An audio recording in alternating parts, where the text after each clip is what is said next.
Okay, awesome. I think we will get started now. So I'm Amalia. I'm a paralegal from Legal Assistance of Western New York, and I'm working under the EDCAP grant. We'll get more into that later. And today we will be discussing total and permanent disability discharges for federal student loans. So the agenda today, first we'll go over what Law New York and EDCAP are, some different important key terms to know. What is a total and permanent disability discharge? Some updates and different ways to qualify for the discharge, how to apply for the discharge, how someone can represent you during the discharge process, what happens after you apply, what happens if your loans are reinstated after the discharge, and then we'll briefly get into some different potential tax implications, and then we'll have time for questions at the end.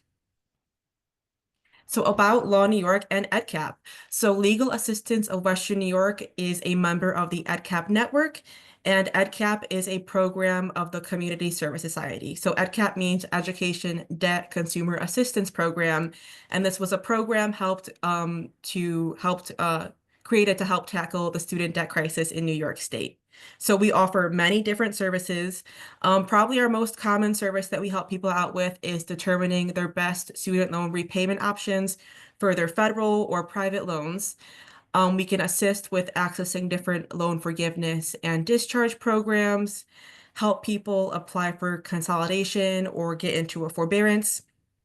We can act as advocates to resolve issues with loan servicers and lenders, help people get out of default to prevent wage garnishments, and to help people understand their financial aid offers and make a plan to go to college with less debt. And all of our services are completely free and everything is confidential as well.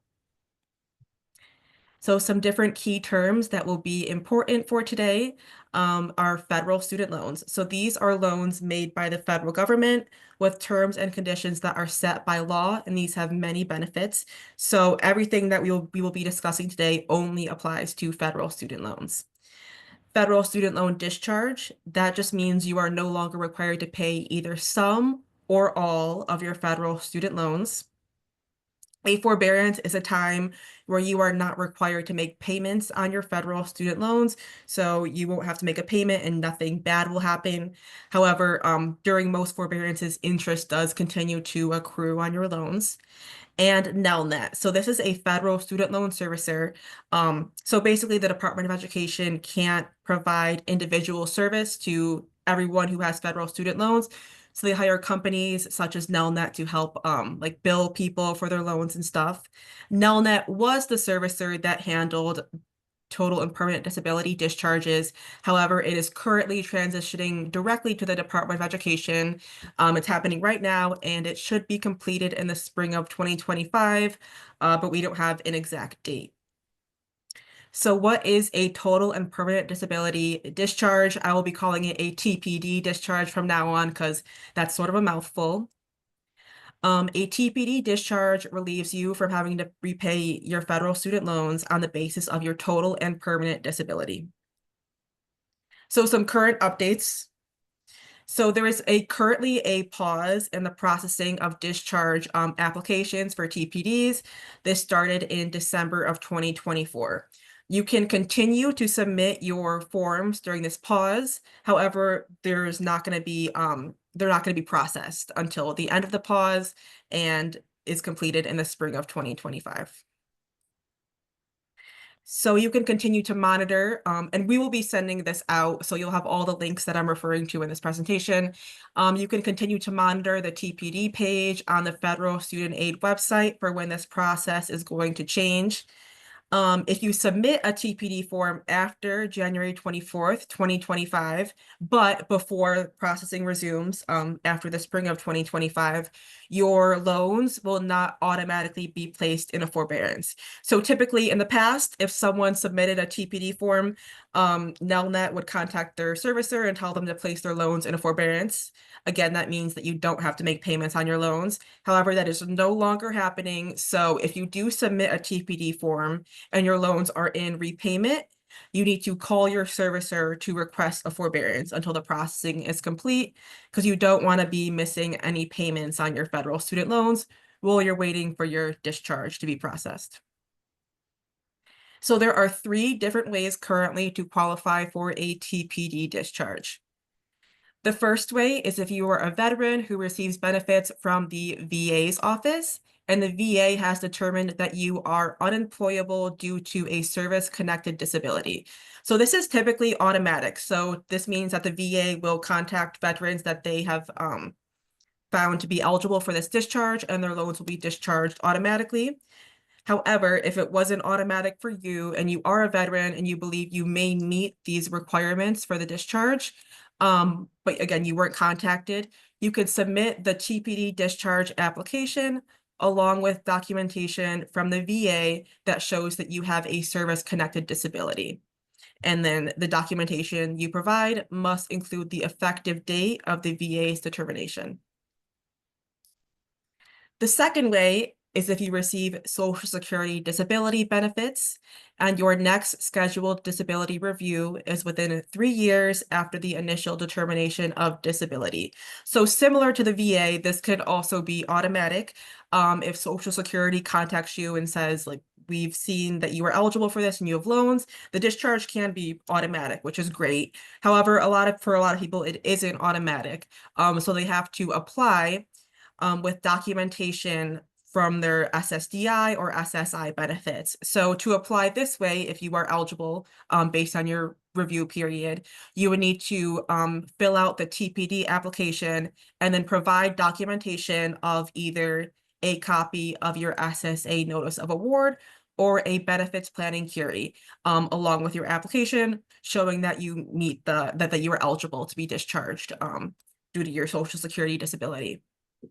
And then something interesting is that actually, if you are currently receiving SSA retirement benefits, but you previously received SSD benefits immediately before you were switched over to the retirement benefits, you can also attach that documentation as well, because you will meet the requirements because you used to receive SSD. And the third way, and the most common way that I've done with clients that I've worked with, is that your medical professional certifies that you are unable to work for a period of at least 60 months. So we'll get into who is a medical professional on the next slide. But this option 3, it requires your medical professional to complete the Department of Education's certification form. So they have to be familiar with you and work with you, and they have to state on the form that you are unable to engage in substantial gainful activity due to your disability, and this is expected to last for 60 months or has already lasted 60 months. So this basically means that due to your disability, you are unable to work, and therefore you are unable to have an income and then pay back your federal student loans with that income. However, not everyone can be a medical professional. It has to be one of these, they have to fit in one of these 4 categories. They can be a doctor of medicine, legally authorized to practice in a state, a nurse practitioner licensed by a state, a physician's assistant licensed by a state, or a certified psychologist at the independent practice level who is licensed to practice in the United States. So they have to be one of these 4 types of medical professionals to fill out the form. So for example, if you're like a mental health counselor or just a regular nurse, they would be unable to fill out the form for your loans to be discharged. How to currently apply for a TPD discharge. As we mentioned, things are currently changing a lot right now. So how to apply? You can download or print the TPD discharge application from studentaid.gov. You have to print out the blank PDF and then fill out sections 1 through 3 of the blank application. So everyone has to fill out sections 1 through 3 of the application. And then next, depending on which way you were choosing to apply for the discharge, whether it's through medical professional or Social Security, you will attach the documentation or have your medical professional fully and complete out section 4 of the application. So again, this process will be changing. In the future, the form should be uploaded directly to studentaid.gov. So there used to be different ways to submit the form. You used to be able to fax it or email it. However, The only way we know for certain that they're taking it currently is by mail. However, before you submit the form, you should be calling Nelnet just to make sure that this is still correct because things are constantly changing. Things may change during like this processing pause even more. So before a person mails the form in, they would want to call Nelnet to ensure that submitting the form by mail is still going to be an acceptable way to submit the form. And so you would fill out the form, attach your supporting documentation, and then mail the form to the Department of Education at this address. And again, please, before you submit the form, call Nelnet. Things are changing every day. You want to make sure that this is still a great way to submit the form. Representative designation. So a representative can complete and submit the TPD discharge application on someone's behalf. I've done this with my clients. All you have to do is print out the TPD representative designation form. Both of you sign it, and then the representative is able to submit the form for you. Call, I guess now the Department of Education, but in the past I've called and spoken to Nelnet about the form processing on behalf of my clients, just in case it might be, just in case the person with a disability is unable to submit the form on their own. This is a great way for a trusted representative to be able to help them along in this process. And then you would just submit the representative designation form along with the TPD application. So you would be submitting two forms if the disabled individual wasn't applying by themselves. So what happens after you submit your application? So you will not be required to make any payments on your loans while your application is evaluated. However, again, you now need to, during this processing pause at least, you now need to contact your servicer and request a forbearance yourself. They're not going to automatically put you in a forbearance.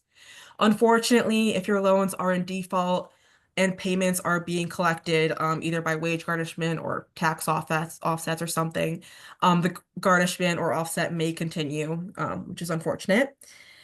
If it is determined that you appear to meet the eligibility requirements for the discharge, they will forward your request to the Department of Education for a final decision. So this is changing again. Now, instead of Nelnet being the middleman and processing the form and then sending it to the department for the final decision, now the form will be going directly to the Department of Education instead. So what happens if your discharge is approved, which is great. That's what you want. So if the discharge is approved, there is a 3-year period where the department can undo the discharge and reinstate your obligation to make payments on your loans. So there's two current reasons why the department would reinstate loans. If you took out loans during the 3-year monitoring period. The first one is if you took out additional federal loans during those 3 years, basically like fill out the FAFSA and take out additional federal loans. Or then this only applies to individuals who receive their discharge through the Social Security disability option. If you receive notice from SSA stating that you are no longer totally and permanently disabled, or that your disability review will no longer meet the required review period, your loans will unfortunately be reinstated. So those are the two current ways. Taking out additional federal loans applies to everyone, and receiving notice from SSA applies to those who got their discharge through SSA. So once the discharge is approved, continued, during the 3-year post-monitoring period, you have to notify the Department of Education if there is a change in your address or telephone number. So the great thing about getting a discharge for the VA is that that is the one way that discharges are not subject to the post-monitoring period. They are discharged upon approval. So that's great. So that means that the day that you got your letter or the date on the letter that says that your loans are discharged, you don't have to worry about the monitoring period at all. Your loans are officially discharged.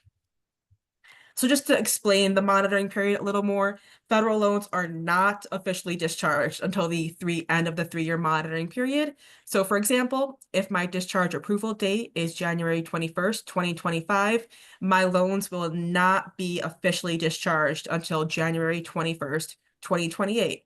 However, if I was a veteran who received my discharge to the VA and my discharge approval date was January 21st, 2025, my loans would be officially discharged on January 21st, 2025. So what happens if your loans are reinstated, unfortunately, reinstated during the monitoring period? So again, you will be responsible for paying your loans. However, you will not be required to pay any interest that would have accrued during the time when your loans were discharged. The department will notify you of the reinstatement and return your loans to the status it existed at the time you applied for a discharge.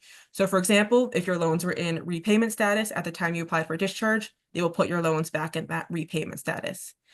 The notice will include the reasons why your loans were reinstated, an explanation that the first payment due date will be no earlier than 90 days after the date of the notification of reinstatement, and then information on how to contact the department if you have any questions about the reinstatement or believe that your loans were reinstated, that was wrong, that your loans were reinstated. So some tax implications of a TPD discharge. So loan balances that are discharged due to TPD are considered income for federal tax purposes. However, a COVID-related program that excludes all discharged and forgiven loans from federal taxes through the end of 2025. So starting on in January of 2026, discharge debt through TPD may be taxable. So, and remember, if you get like a discharge, let's say if your discharge was approved in 2025, your discharge is not going to be official until 2028. So they would be subject to this. If you complete your 3-year monitoring period and your loans are discharged, the value of your loans will be reported as income at the end of your monitoring period. And then this will affect how much you owe in taxes or how much you receive in a tax refund. So we recommend that people consult a state and federal tax specialist for advice on how to file your federal and state taxes the year your monitoring period ends. And again, loans discharged to the VA will not be taxed until 2026. So that's great. So if veterans who receive their TPDs before January 1st, 2026 will not have to pay any taxes on them, which is great. So questions?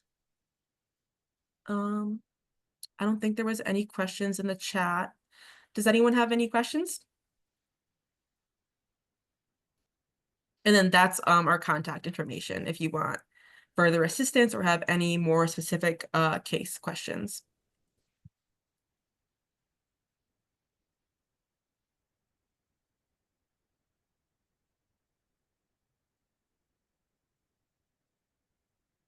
Okay. Well, if no one has any questions, you can feel free to contact us at edcap@lawnyork.org or give our hotline a call as well if you want to discuss your loans further. Thank you so much. Oh, thank you so much, everyone, for coming. I hope you have a great weekend. There's one question, Amalia. Can my social worker do this? The social worker would have to sign the representative designation form, but then yes, they could. And that was the only question, Erin? Yeah, but let's wait and see if they have any follow-up questions or anybody else.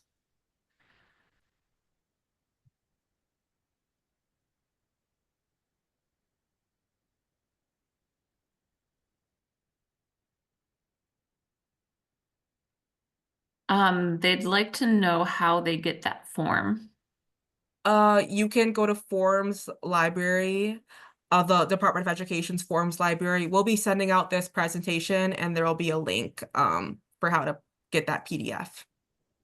Okay, so the email that they use to register for this, we can just email it to them directly then. Yeah, we'll Okay, be cool. emailing this we'll email this presentation and then on the slide, there's a link for directly to the Forms Library for it. Okay. Thank you, Danielle. That's such a nice compliment. Guys, I have ask a question. Mhm. Did that person mean a social worker fill out like the medical form, or did they mean apply for TPD? My understanding was apply on their behalf. Okay. Yeah. Thank you.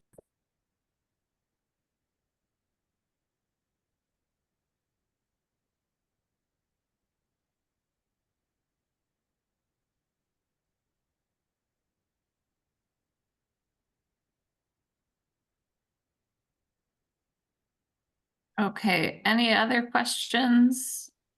That one was direct message to me. That's why I got it, but let me know Yeah, I was if like, am I missing Amalia. out? No, you're okay.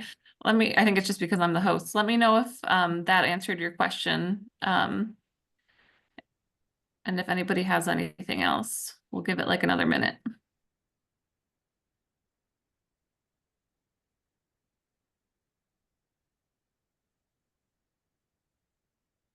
They said yes, it did. Okay, great.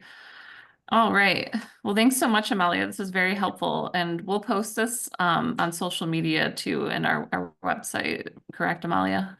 Yes. Thank you so much, Okay. Erin, for helping and like putting this Yeah, there. of course. Thanks everyone for attending. And yeah, contact us if you have any more questions about this. Any And student loan again, question. yeah, and we'll email all this out, okay? So if you registered with an email, you'll get an email with this information.